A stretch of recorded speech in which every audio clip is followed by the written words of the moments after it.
Okay, we're live. We're live? We're live. We're really live this time? We're really live this time. Yes. We apologize. If you guys were watching before, I apologize. We were having a little bit of technical difficulties with the internet here crashing, and then we came back on, thought it was recording, talked for 5 minutes, and then realized it wasn't recording at all. So we're just gonna fucking scrap that. Let's start all over again. Oh man. Sorry. Sorry. We're gonna get better. We're gonna get there. So if you guys were watching before, maybe sorry if you have to rehear some of this shit, but we'll get there. Today's episode is not brought by Leinenkugels. Leinenkugels. It's a pomegranate shandy, and it's the tits. It's fucking good. Amazing. Yeah. So cheers, brother. Times two. It was actually my second one, so now we're ready. Well, this is perfect. Maybe we can do shit a little better order. I don't have to cut you off this time. Let's just start out by saying, when we're recording these, I don't want people to think that we're trying to be these 20-something life coaches that are coaching people, even though they have no idea what they're doing with their own lives.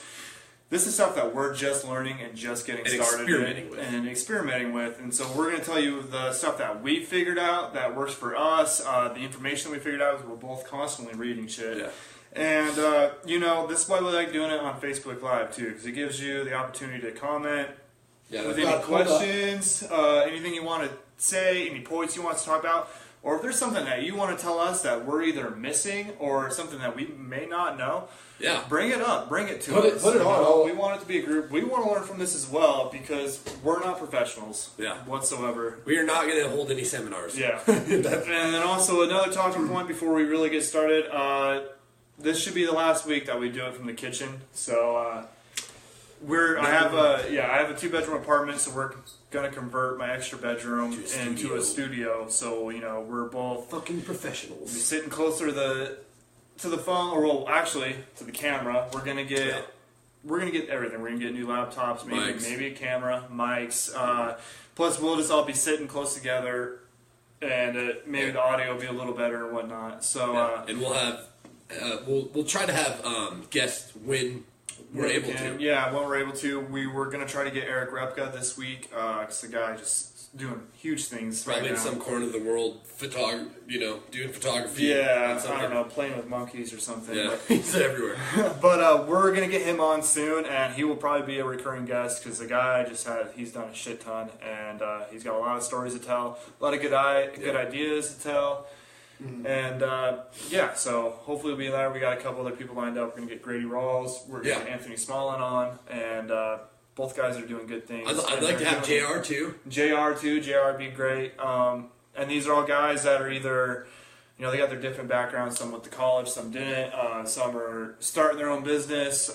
Some just have opinions on certain things, and it should all be interesting talks. Yeah, we're going to learn from them just as much as we can try to teach them. Yeah. Same with anybody that comments on this. We want to learn from you too. Yeah. So, anyway, sorry about that. We're back. We're going to get right into it. So, Trent's going to cover some more stuff on Bitcoin this week, and we'll tell you about as we go and kind of where we found some of this stuff, and then we'll mention the links, and we'll then post it on our page, we'll post so you'll see links on. So always check the page, because we'll post links, articles, anything that has to do with what we're talking about or other stuff we're interested in. And if you want to post on the page, feel free. Send it in, if it's something worthwhile, something I don't know, something I feel needs to be touched, or same with Trent. We'll post it, and so bring it to us. Let's see it. But go ahead, Trent. Let's talk about some Bitcoin. All right, round two. You might have heard a little bit in the beginning before it cut off the internet connection. But so I had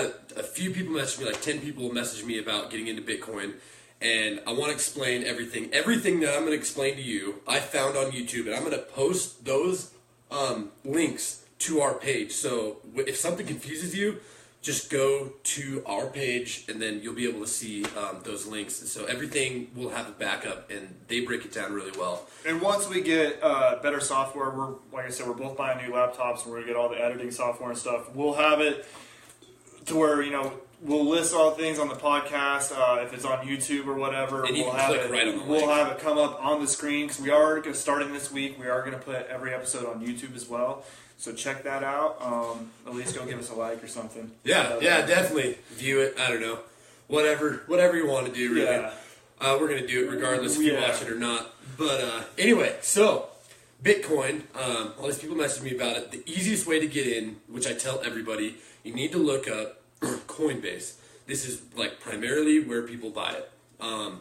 And I will post an article to show you how everything goes down. But you are going to need to sign up on Coinbase, and it needs some personal information, just like any other kind of banking system. But you can buy in there, and the simplest way is just to use your Visa and buy Bitcoin right there. It's going to charge you a percentage. Now that's the easy way, guys. That's no brainer. You go on, you put in just like you're buying anything online, you buy it and you hold it. So now, if you want to avoid some of the major fees, the easiest way to avoid fees and the least expensive way to avoid all of them is to have your Coinbase and your GDAX linked. Now, those two websites are linked to each other, but they are separate entities. You will have to have a GDAX account and a Coinbase. Like I said, we're going to put a video on and show you every one of these steps. It's GDAX, GDAX. Yes. And so you will buy digital fiat currency, so the US dollar. So that's fiat. Yeah. You'll buy it on the Coinbase site. This is to avoid the fees, guys. And then you will transfer it to your GDAX account, and it does not cost you to send it from point A to point B into GDAX. Then you will transfer those for a very, very small fee. And depending, it might even be free on the lower end, but it's very, very small fee compared to the 3% they're going to charge you right out the gate with your card. You'll transfer your fiat dollar or your digital fiat dollar into Bitcoin. Then, like I said, we will go over wallets at a different time, where to store them. But for now, that's the easiest way to purchase them. And then you can transfer that back into your Coinbase wallet. Now, I'm not going to, there's a bunch of crypto nerds who are like, don't keep your Bitcoin in your Coinbase wallet. But that's the easiest way to do it. Especially when you're beginning, you know? Yeah, that's when it's beginning, KISS, keep it simple, stupid. Keep it simple, stupid. And this is a major point. This is why we talk about this.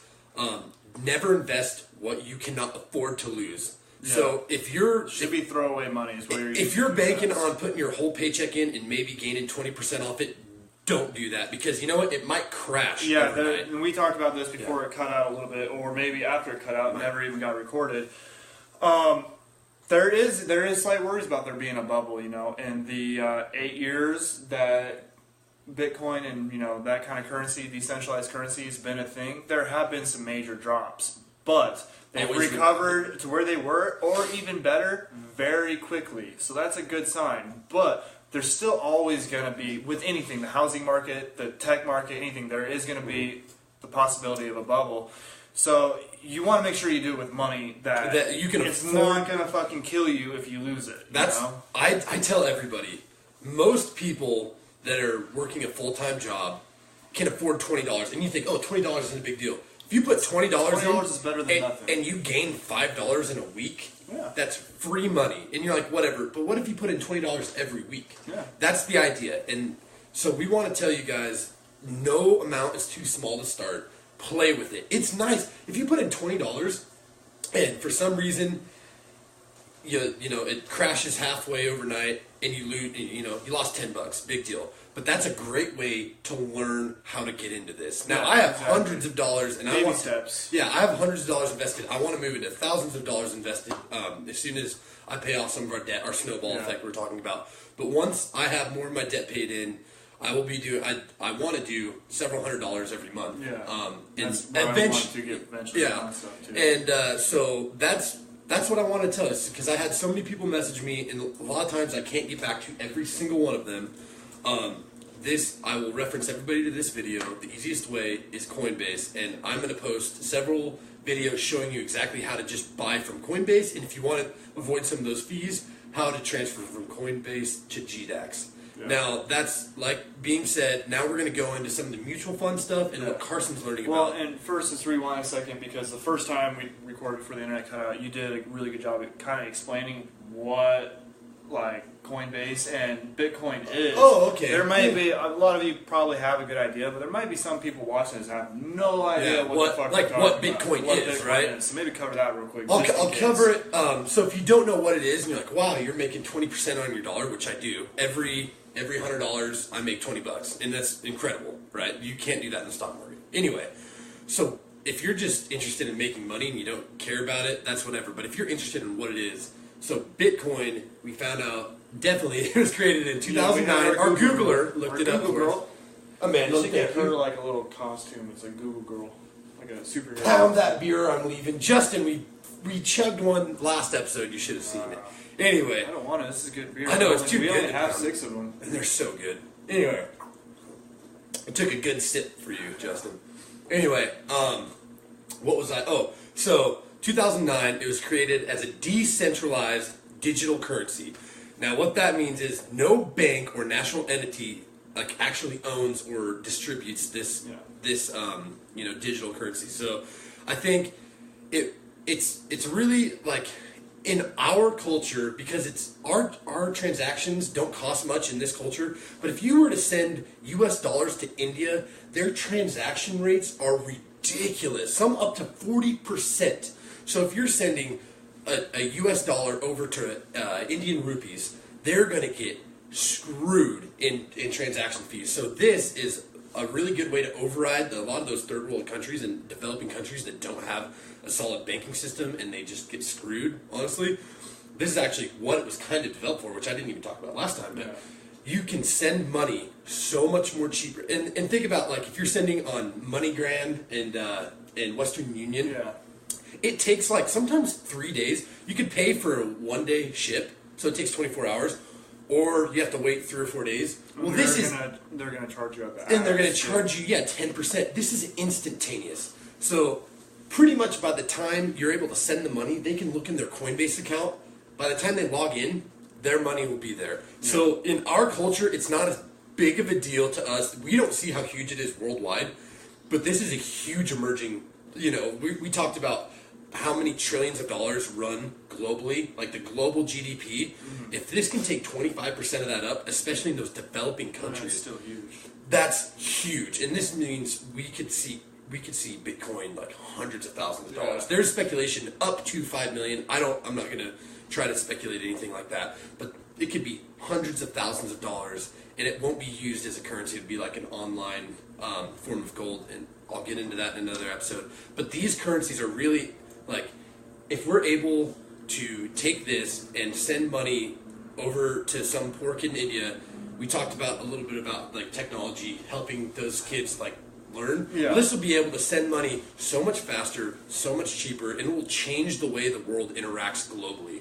And some people are kind of scared about it because it's new. Yeah. But honestly, like, it is so big for those small developing countries that have like huge banking issues with transaction fees. So watch what it does in the U.S. and how big it is there. Go over to China. Go over to India. Go over to those countries. Which are the areas that it was created. Yeah. I'm pretty sure it was created in China and Japan. And so once you see that, I think you'll realize how actually big and global and how underrated it even is. And that's where a lot of the blockchain work is going on right now. Yeah. In China. Yeah. That's huge there. Yeah, so that's a little about what it is. Some think of it as a digital currency. Some think of it as a digital online gold source. Mm-hmm. There's actually 2 split tables. I'm not going to go into that. But either way, this has an ability to change the landscape of how we shop online, shop internationally, send money. Church organizations that send people overseas, preach or whatever, or rebuild schools or build. We're talking about that with just technology, how it can happen.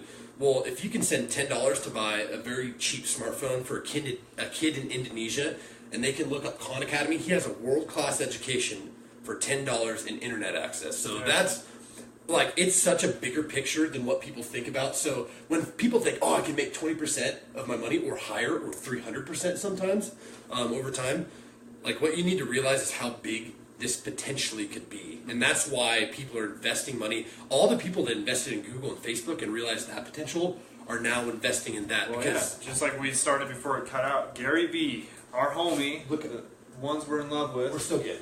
Yeah. Okay. Gary V was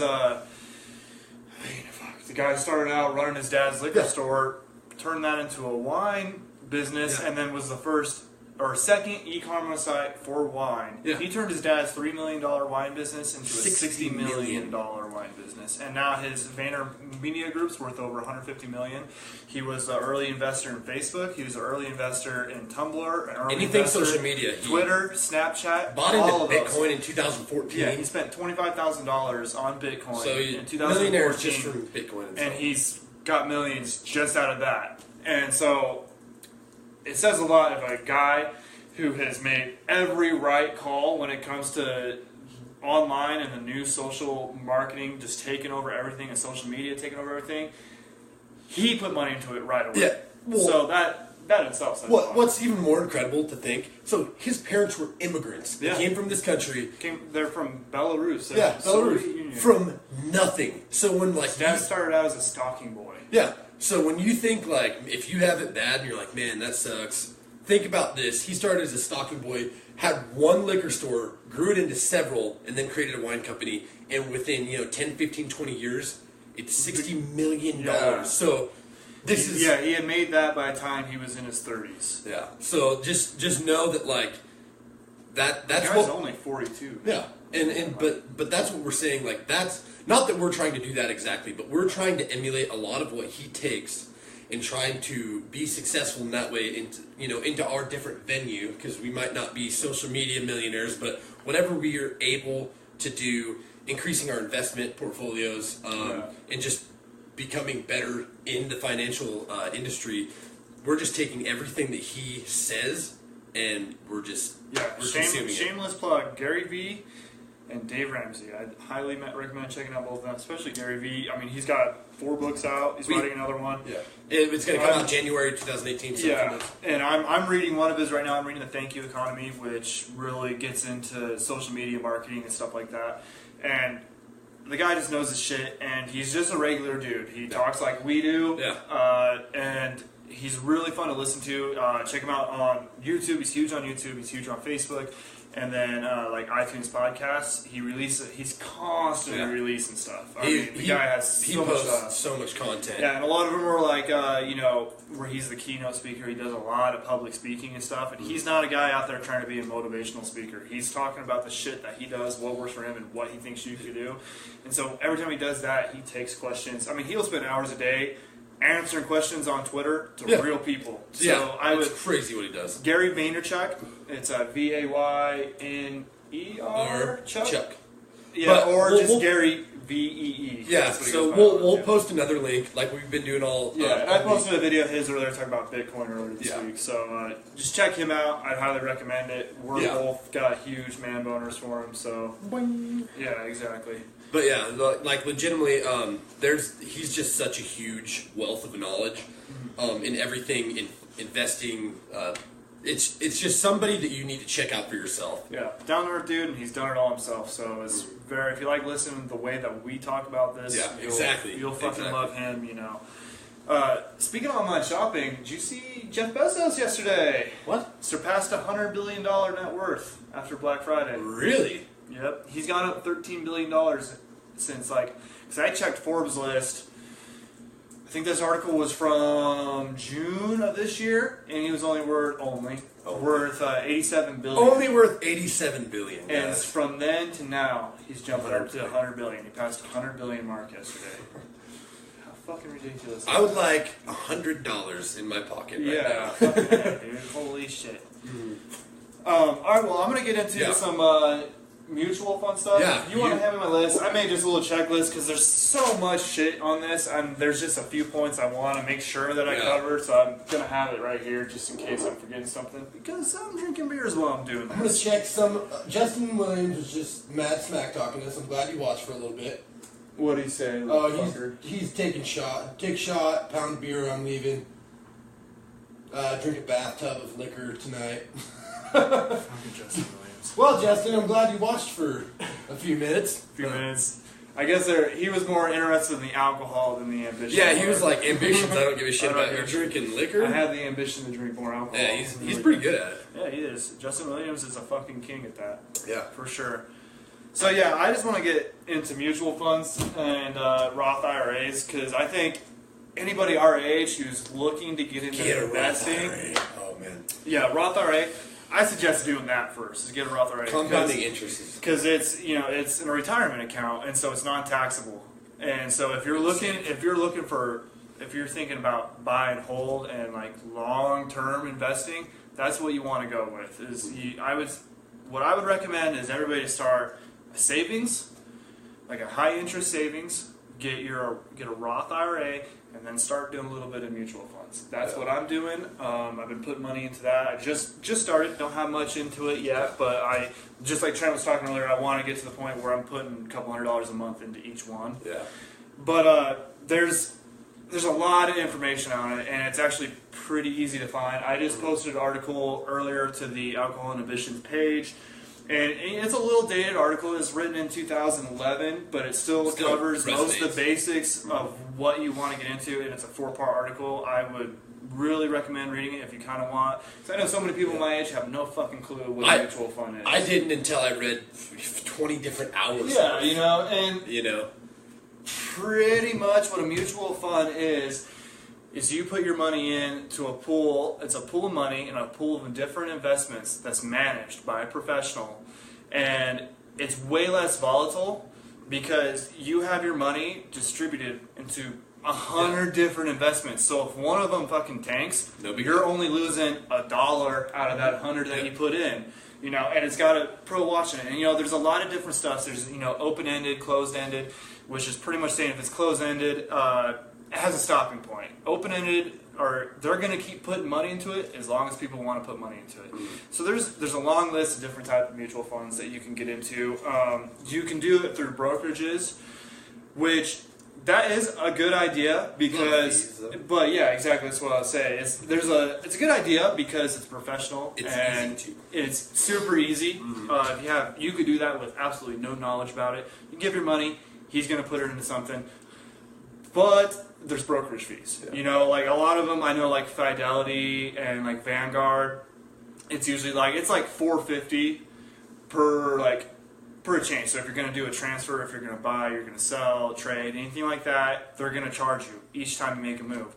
So that's not the best, I think, for beginners because when you're first starting out, you're going to have no idea what you want to put money into. Yeah. So keep it simple. Yeah, keep it simple, stupid. So what I would recommend is going and just doing it directly to different mutual funds. And if you just Google, it'll give you a long list. We'll post more links. Yeah, we'll post more links.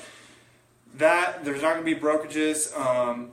There's different drawbacks and stuff, but pretty much you give them their money, and they're just going to go put it into the stuff that they're directly involved with. Yeah. And so it might not. There's drawbacks and there's good things to every side of it. So it's definitely something worth reading to. But also, and there's like open index and stuff like that. Like the open index, there's open and closed or not open and closed, but it's like active managing. So there's active managing mutual funds, which is going to have somebody constantly looking at it, constantly moving stuff and doing it for you. But there's going to be more fees with that. If you go to a open index, what they're going to do is constantly, pretty much it's going to be monitored to keep the same ratios going, but it's not going to be as active as far as where they're moving your different investments and whatnot. So there's less fees, but there's also less control. Yeah. So, and real quick, if you're a Dave Ramsey fan, we should explain mutual funds, like what you can get out of them. Mm-hmm. Over a 70-year period, it's about 12% compounding interest per year. Per year. So, and that's tried and tested. It's been that way for a long time. That's not something that's going to go away. Yeah, and like Albert Einstein, one of the smartest men ever to live, there was only a few things that stumped him, and one of them was compounding interest and how fast that could grow. So, a Roth IRA, mutual funds, 12%. Like they explain, over a short amount of time, it won't average 12%. But if you look at a 70-year period, there's going to be years where it's. When it crashed. Yeah, you might only have a couple percent, but then there's going to be years where it's 15%. But if you're looking for long-term holds, this is the way to go because it's going to be 12%. It's going to be around there. It's going to be like 11.96 or some shit like that. it's just tried and tested. And so yeah, there's going to be Perfect here and there. Perfect retirement account. Exactly, and that's all I'm doing this for. This is my retirement. I have my Roth IRA that I'm putting money into, and that's not going to change much, but it's going to hold my money. It's going to be non-taxable. Yeah, but exactly. Saving that for retirement, and then doing more mutual funds. And mutual funds are great, dude. It's not like you're buying into a certain stock, and if that stock crashes, you lose all your money. Yeah. Mutual funds, it's the shotgun approach. It's diversified, but it's less volatile. Yeah. And that's a great way to start out, and that's what I'm doing, because I would eventually like to get into some stocks and doing some stocks and day trading for some day trading. Legalized gambling is what it's called. Pretty much, and that's what it is. But it's dangerous, it's risky, and you can lose a lot of money. So I would recommend getting into stuff like this first. And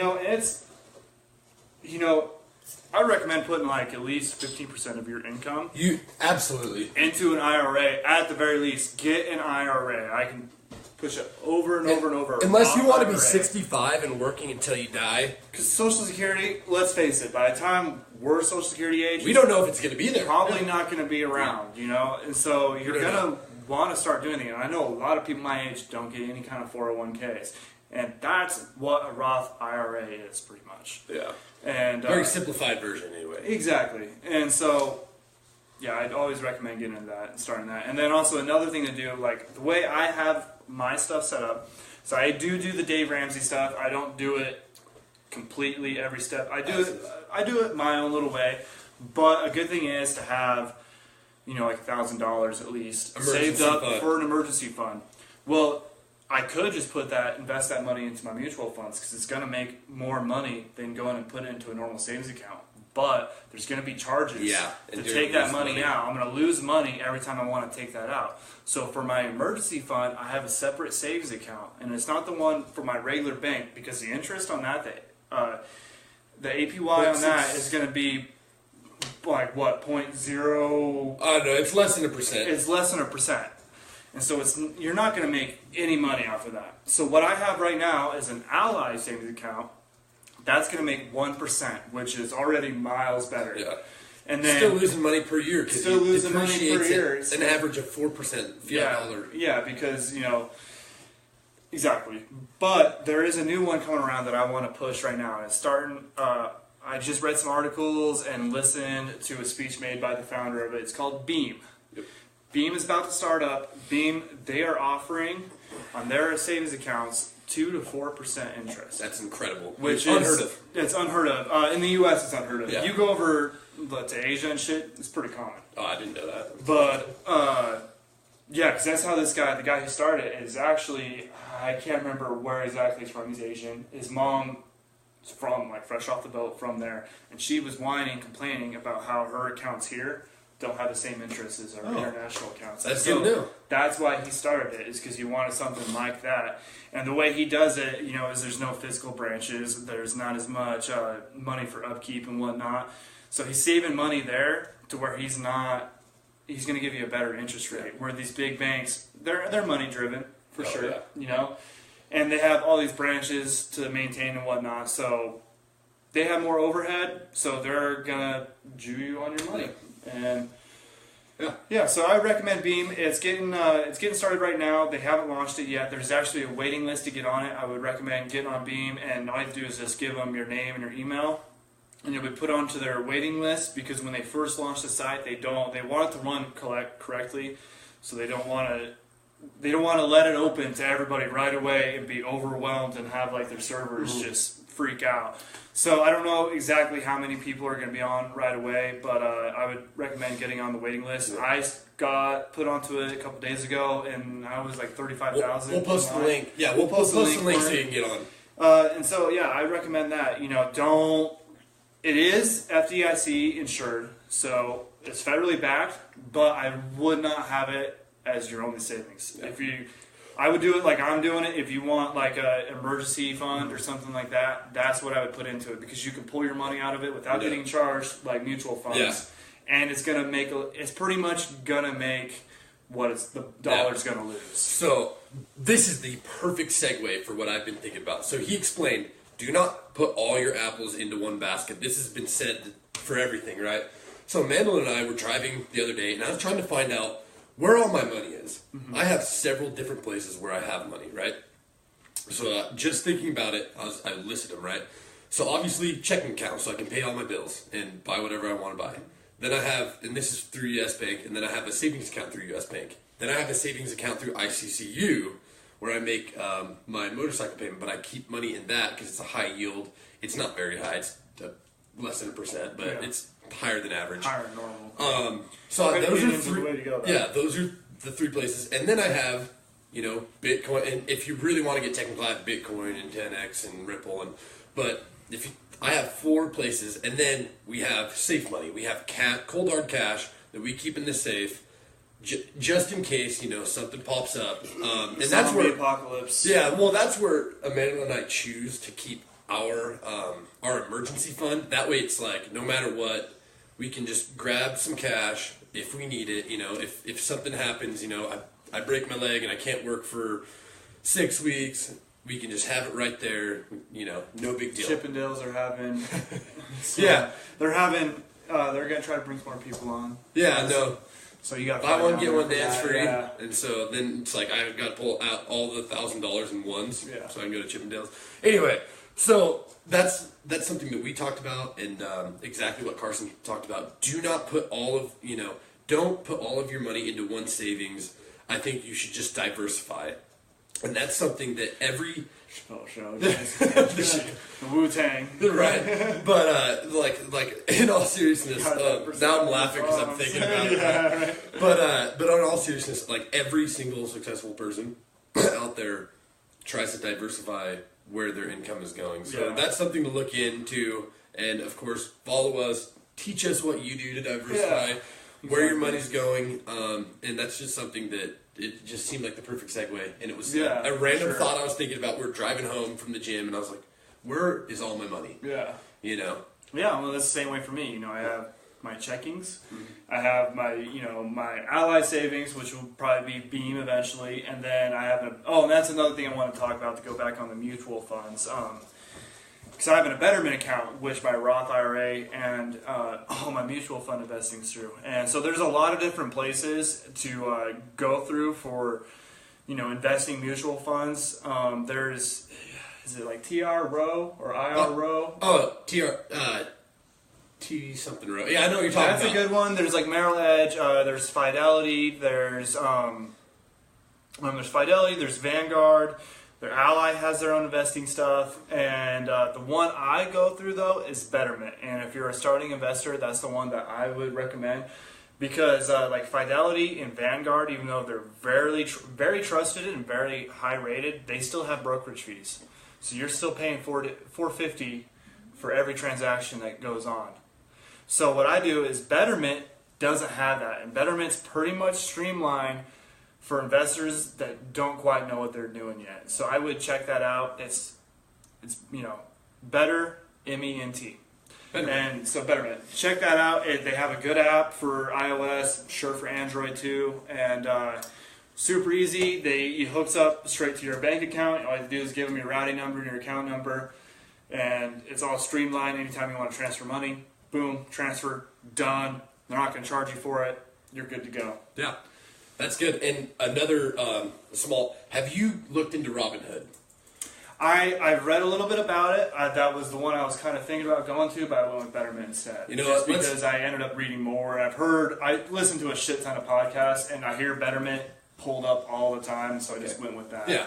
So we'll actually go in. I'm gonna put some money into that Robinhood just to kind of learn the system, and then I'll explain my experience with it and what they charge for. I'm going to put a very small amount of money into it just to learn how it works. And that's how every one of you that watches, all 2 of you that are on right now, but everybody that does watch this over the course of the week or whatever, just try it out. I'm going to put maybe $50, $100, something that if I lost it, no big deal. Yeah. I'm just going to learn the system and see how I'm able to go out on my own and just see how that Robinhood app is, because a lot of people swear by that. Yeah. Because it's very small. There's tons, with technology today, there's tons of options when it comes to investing. I mean, you can even get like Stash and Acorns. Yeah. Which I tried at first before I ever really did any reading, and I kind of figured out if you want to put a little more energy into it, it's better just to go through like Betterment or something and do it yourself. But yeah, Acorn, I think Stash the same way. It's pretty much an app to where it's hooked up instead of your bank account, it's hooked up to your debit card. Yep. And so every time you do a purchase, it'll round up to the nearest dollar, and whatever that gap is, it'll take that and then it will invest it into something. And pretty much it's mutual funds is what they're investing in. It's it's diversified. It's multiple things that they're putting into. I checked it out. I liked it. It's really easy to use. But what got me is one time it rounded up more money than I really wanted to put into in a month, for one. Yeah. And then two, one thing that screwed me kind of is that I didn't know this. They don't clarify this when you sign up. They don't automatically put that money in. What they do is they wait until like a specified amount of time, and whatever roundups have happened in that month, they pull it all out at once and put it into investments. Oh, I didn't know that. So I got fucked. It was a month where I paid off a lot of bills. I didn't have a ton of money. I thought it was immediately investing all that money. Well, the end of the month came around, and all of a sudden they just invested $75, and I only had $50 in my bank account. And so I got overdrawn, and that's a $35 fine. See, that's good to know, because I didn't know that. They don't tell you that until they pull out that first amount. So be careful. And just along with any investing, do a little bit of research. Don't just fucking watch this and fly out and go do it. Because we are not professionals. We're not professionals. There might be a better way to do it that we don't know about, and I can guarantee we're not doing the best job of explaining it. No. So do research before you do anything, and we'll try to help with that. Yeah, we'll try to post any link that we found helpful for ourselves. We have our page on Facebook, and then eventually we will have a website. Yeah. And so we'll get this shit figured out. We'll try to help you, and just try to help us. Come on. I want to learn some shit from you guys. Like, however you invest, whatever platforms you invest in, and like, tell us about your yields. I love talking about how for every $100 I invest, I make $20 on Bitcoin and Ripple and 10x, whatever, on average, right? So talk about your yields. I saw Robert Hughes. He posted that he made like a 10% jump in the matter of a couple hours because he does some penny stock trading, and so he bragged about that, and I was like, "That's cool." I'm really interested in getting into that, but I don't know enough about it. So, what you guys can help us about, I'd love to hear from Robert and see how he does it and how he formulates what he's going to invest into. So, but anybody out there, like if the three people that are watching it or whatever, I just want to know like what you do and what kind of yields, like show off, you don't have to give a dollar amount, but hey, I made 10% today on whatever. So that's one thing that we're kind of covering. But all in all, what the hell is he doing? All in all, the entire purpose of like what this episode was about is like getting in our baby steps into investing. That's why I talked about Bitcoin. He talked about mutual funds, and if you guys have any more information, send it our way. We'd love to hear it. Sorry for my disappearance. Most of you know that I have the bladder of a 12-year-old girl. It's ridiculous. When I'm drinking, probably at least once episode, I'm going to have to get up and piss because I cannot hold my pee longer than half an hour. Yeah. But, is there any questions or anything so far? I don't know where my phone I gave it to Manuel. Oh. Nothing? No. Alrighty. All right. Because there's like 3 people watching. Yeah. We did it on a Saturday. We're usually going to do it on Sundays. Yeah, when you guys exactly. It will be Sundays and at a set time. We'll figure out a time that we're going to do it weekly. And we'll tell you like on a Wednesday, like when we find out what we're talking about, who our guest is, and what time on Sunday that we're going to do it. That way you'll actually be able to be more interactive. Because last week we loved it. People were telling us, hey, talk about this, or Dakota made us chug a beer, so that's one thing. Yeah. But like anything that you guys have, that's what we love doing live. It's really interactive, and we can learn immediately rather than finding out later. Yeah, exactly. And we were going to post, I'm sorry that we did not post about our time until 2 hours before we were going to do it. We were trying to figure stuff out. We were trying really hard to get a guest on this week, and so we were kind of waiting until we got that figured out, and that never fell through. So we will get better about that. We'll give you guys a chance to actually interact with us. Yeah, I'm going to try to get our guest. I want by Wednesday have it figured out. So maybe we'll make that a rule. If we don't get it figured out by Wednesday, we'll have the guests the next week or whatever. Yeah. So.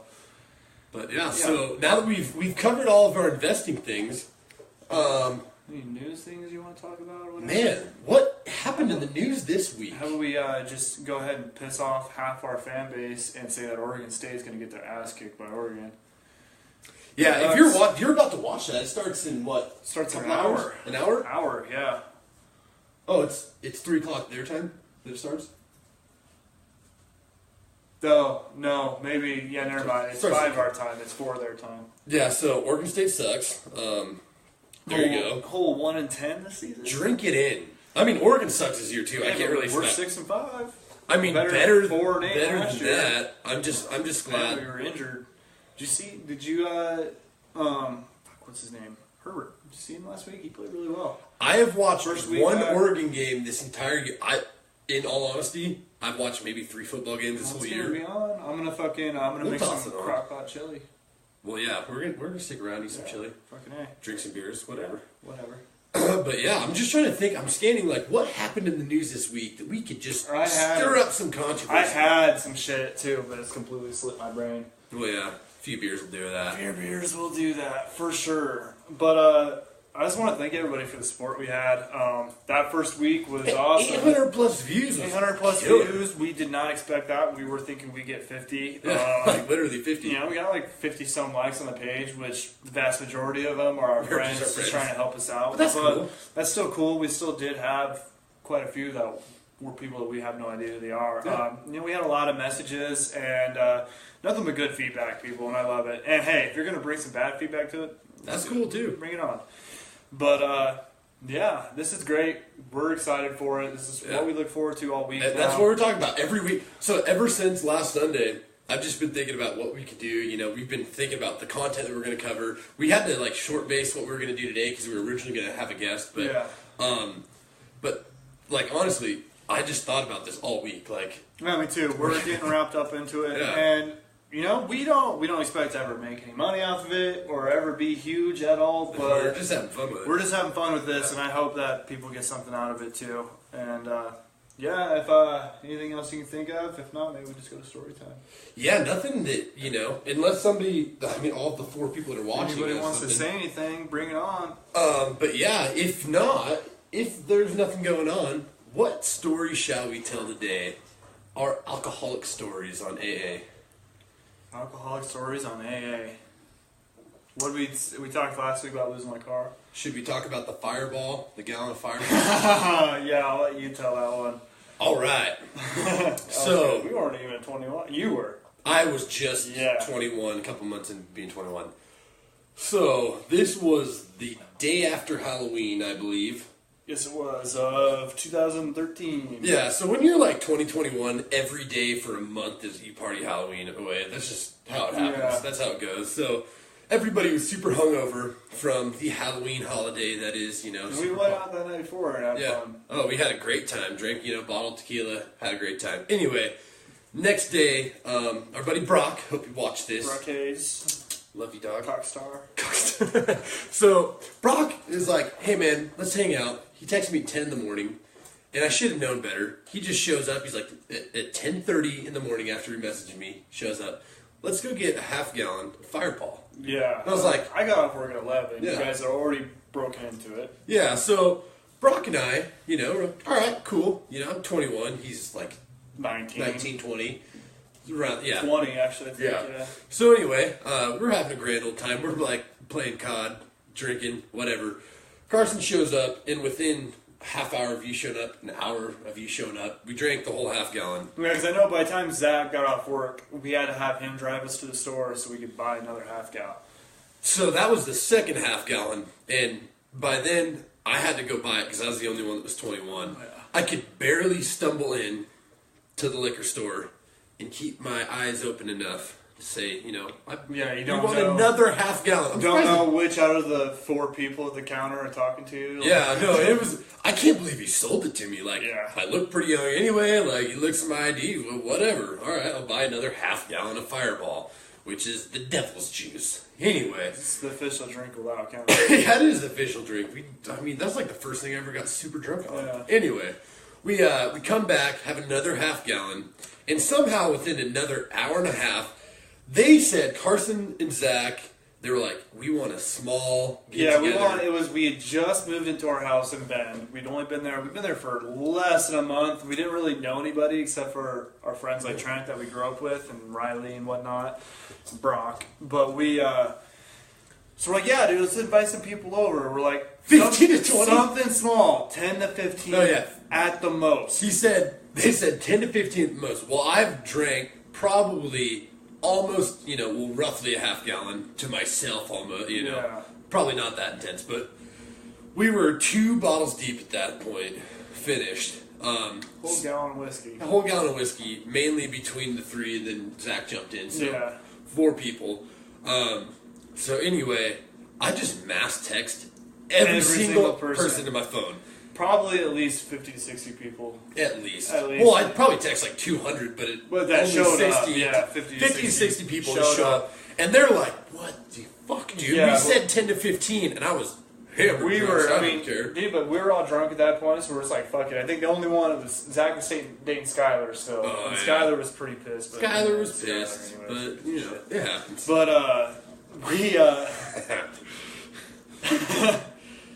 luckily, we had an awesome party house for it. I don't know who all went to the Ashford house. If you remember the Ashford house, those were the days. Go out from our house to our garage. You open this back room. We had our pool table, stereo, seating, everything in there. And then you can go push the sectional wall back. It was like a hide-a-door. And then we had our actual garage. And so we had a pong table set up in there. Bunch of people coming over. And I blacked out 7:30, 8 o'clock. Yeah, I remember that time that you and Brock were both drunk and you were trying to get through the doorway at the same time and you hit each other and both just fell backwards, cut yourselves off. Yeah, I don't remember it, but I heard a lot about it, like by the bruises and the cuts on my arm. All the kids there were like dorm kids who showed up, like 18, like tiny little like fresh out their mama's womb, pretty much. There's people thrown up in our neighbor's yards, beer cans everywhere. Moral of the story: I was not allowed to. We got called in. They came and posted a note on our door the next day saying if we ever had a party again that we would get evicted. Little they know, we had plenty more parties, never got in trouble for it. Yeah, until the very end. But that was not your doing. That was I was out of the house. I had already moved out. And that was certain friends who aren't true friends that fucked that up for Zach. Anyway. But it was a shit show, and I actually got alcohol poisoning that night. It's a good thing that I can't sleep on my back because I would have gone out like Jimi Hendrix did because I threw up in my sleep without ever realizing it. I woke up the next morning. And there was like a black pile of puke laying next to my head. And that was escalated quickly. I'm handling that escalated. And then it was funny too, is because Zach's dog Luna, she got offended that so many people were there, and so she went to take revenge on us. She took a shit on my pillow. I went in my room to sleep, and there's a pile of dog shit on my pillow. And Luna was smart. She don't poop in the house. She knew exactly what the fuck she was doing by that. Yeah. Man. Go do it to your fucking mom and dad. Don't poop on my pillow. I thought we were homies. We were tight. Anyway, that's great. I love the story time at the end because it shows that, like, we're a bunch of idiots and do stupid shit. We do stupid things. We're trying to get ahead now and do things right this time. But yeah, so as much as we want you to post about, like, financial advice, if you were ever at that Ashford party, comment about your favorite memory from the dumb shit we used to do. Or a beer pong. Yeah, or beer pong. Yeah, with a beer pong, BDV. Or if you want, hey, we're going to do a story time at the end of every episode. So if you guys have a story you want us to tell, message us, let us know. We'll tell it on the next one. And next week we will be on Sunday. Maybe we should set official time, like 1 or 2. Well, let's post by Wednesday. We'll have all the information out. So then you guys will know if we have a guest, what we're covering. in the topic and what exact time it will be. We'll try to get a guest on. Hopefully, maybe we'll get Eric or Grady. Anthony wants to do it, but Anthony actually wants to come here and do the show with us. Yeah, Anthony. So that'll be fun. That might be. We might take a little more planning to get Yeah. Anthony here since he's actually going to come here. But hopefully we will have a guest, and if there's any topics you want us to cover or more stuff about what we talked about today that you want us to talk about, let us know. And anything else you want to add, Trent? No, that's basically it. And just thanks again for watching. Thanks, guys, and yeah, we're excited. Oh, and next week we will be in our makeshift studio. Yeah. So Studio. It should be a little better than doing it sitting here in our kitchen. doing It shit. should suck less. It should suck less. That's what we'll That's say. good. But all right, well, thanks, guys. Have a good one. See you next week. See ya.